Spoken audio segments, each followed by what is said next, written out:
Ahora quisiera invitar al escenario a una persona que fue tan importante en este evento, para que digan unas palabras. Hablo del comisionado Vince Lago.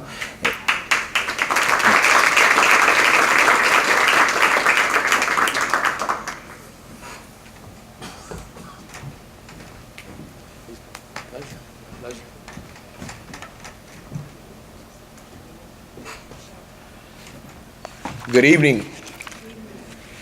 Thank God I prepared some notes because I'd be in trouble.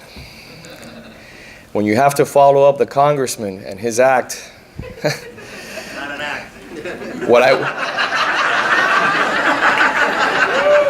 I will tell you is hopefully I live up to half of what this gentleman has done as an elected official, not only for this community and also for the state of Florida and for us federally, along with the other colleagues that are here that have been mentioned by our dear friend here, Armando.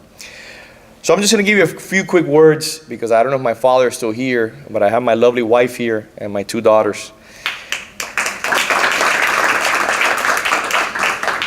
So for over a half century, the tyrannical Castro regime has oppressed its citizens while stripping away their rights.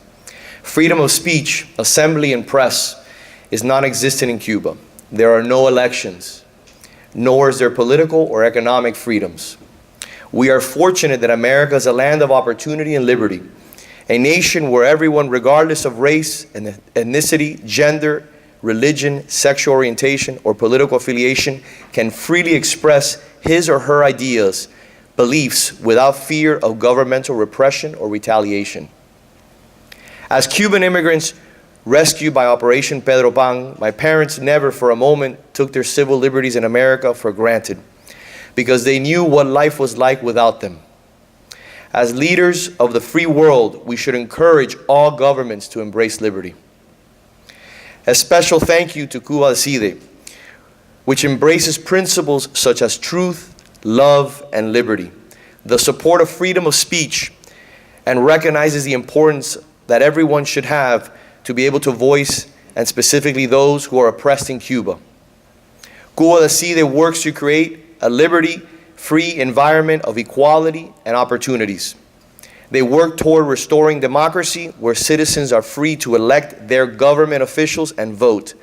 Voting should be a right, not a privilege.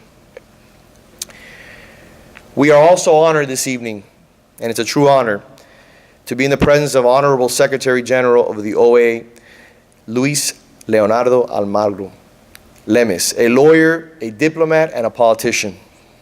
During Mr. Almagro's time as foreign minister in Uruguay, he drew global recognition for a small South American country as they became the largest per capita contributor to the UN peacekeeping efforts.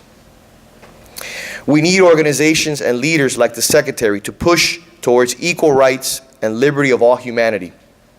Jose Marti once said, "As the bones to the human body, the axle to the wheel, the wing to the bird, the air to the wing, so is liberty the essence of life." The Cuban people need to be restored their rights with the support of democracy. The Secretary General has supported democracy and the rule of law in his continent, specifically Venezuela.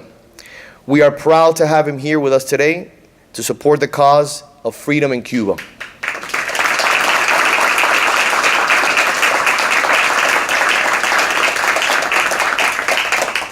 Mr. Secretary, we will not recognize the election or the outcome of whatever election happens on May 11th.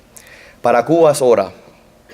I want the Secretary to have a very small token of appreciation that I will hand to him later, which is a small picture that my father has carried him for the past few decades.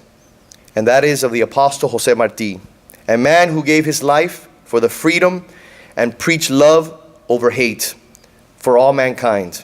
I hope you will display this small gesture in your office so everyone that visits you can have the opportunity to see what a true hero you have. So thank you very much.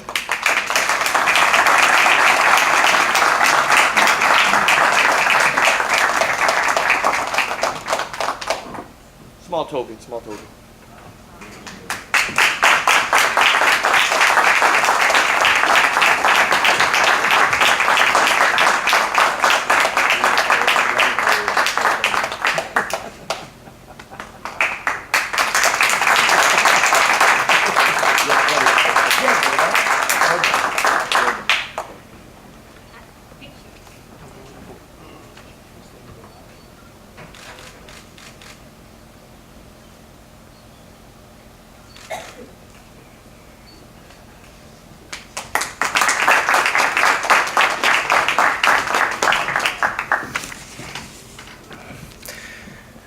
Thank you, Commissioner Lago, for your very kind and beautiful words and for honoring Secretary General.